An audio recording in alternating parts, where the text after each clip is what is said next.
which at that level, the Freemasons' secret society is in a different universe to the part where the vast majority of Freemasons exist right down here. Compartmentalization, this is how it works.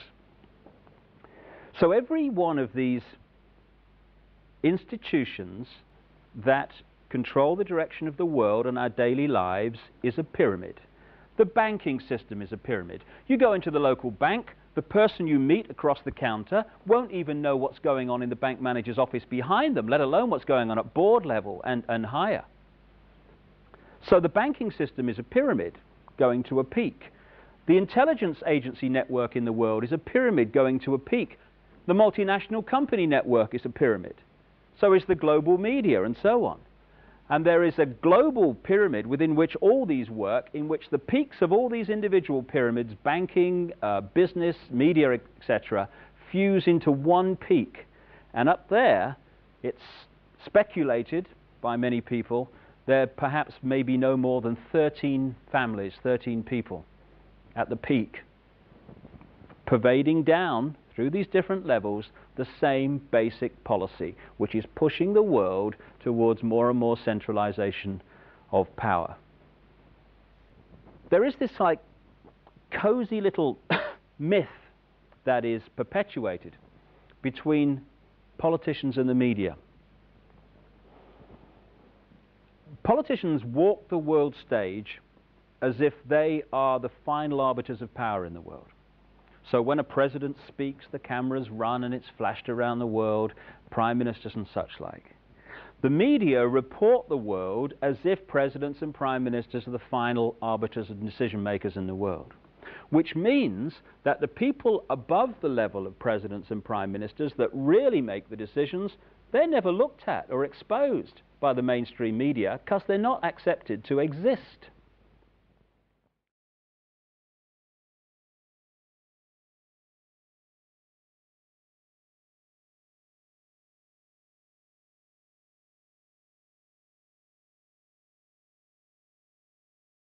Well, I was in the FBI for 27.5 years, and at the time of my retirement in 1979, I was the senior special agent in charge of the FBI Los Angeles office.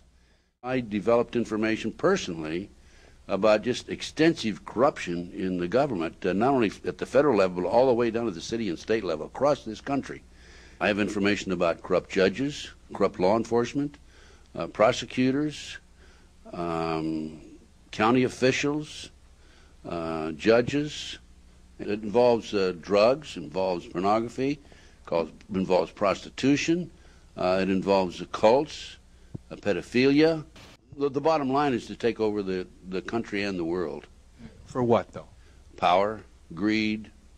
This goes back over 200 years, back to 1776, with the establishment of an organization known as the Illuminati. Mm-hmm.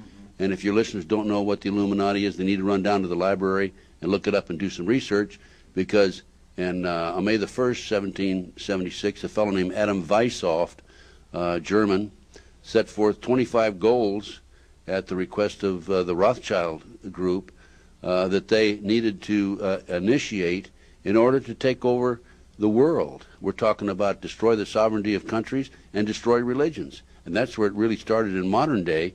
And right today, believe it or not, and we have the documentation for this, we are probably 90%, their goals have probably been filled at the great rate of about 90%. This Illuminati, this group who called themselves the Enlightened Ones, had gained positions of power through control of the banking system. The Illuminati was founded on May 1st, 1776, by Adam Weishaupt, a professor at Ingolstadt University. Weishaupt obviously had been a serious student of the occult, for many of its bizarre features and symbols were incorporated into his organization. Weishaupt had been active in the Masonic lodges of Germany, and found in them the perfect vehicle for recruiting into his secret order, which he described publicly as the highest level of Freemasonry. The Illuminati was formally incorporated into the Masonic lodges at the Congress of Wilhelmsbad in 1780. There were 8 conspiratorial rings within rings, advancing from the outermost novice inward to Rex, or king.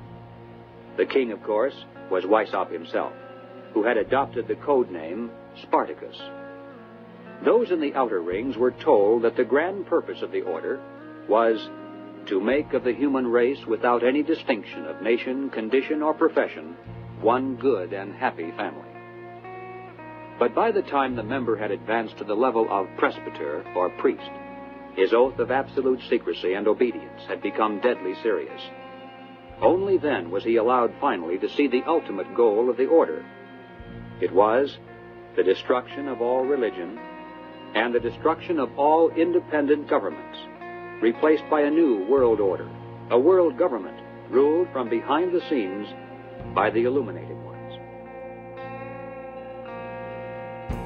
We have before us the opportunity to forge for ourselves and for future generations a new world order, a world where the rule of law, not the law of the jungle, governs the conduct of nations. When we are successful, and we will be, we have a real chance at this new world order, an order in which a credible United Nations can use its peacekeeping role to fulfill the promise and vision of the UN's founders. I call upon all states to join ranks in order to found the new world order of the 21st century. And people talked then, in 1990, of a new world order. What they actually meant then was a new political order. And the question for us is how we meet and master all these challenges to ensure that Britain enhances its competitiveness in the process and realizes what I believe is our destiny of success in this new world order. So, in conclusion, ladies and gentlemen, a new world is emerging. It is a new world order with significantly different and radically new challenges for the future. On the back of the dollar bill, you see the symbol on the left-hand side of the bill, which is annuit coeptus, which means our enterprise is now a success, or our enterprise is crowned with success. Annuit coeptus. So you're saying, fine, so you have an enterprise and is now crowned with success. What enterprise are you talking about? Novas ordo seclorum. Novas is novus, meaning new. Ordo is order, and seclorum is where we get the word secular, meaning the world. So it's new order of the world, the new world order. George Bush's new world order is now a success. Bill, you've heard an awful lot of dramatic speeches and seen dramatic moments in times of great gravity for the nation. How would you assess this evening? This was a stirring address, in my view, shorter than his father's speech when he announced the New World Order, shorter than his father's speech when he announced the New World Order.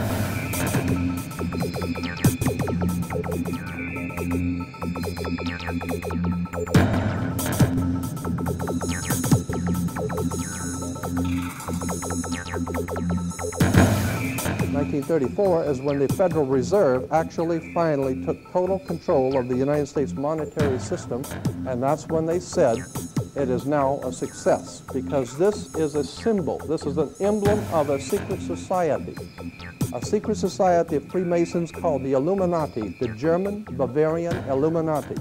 They were a secret society founded in the south of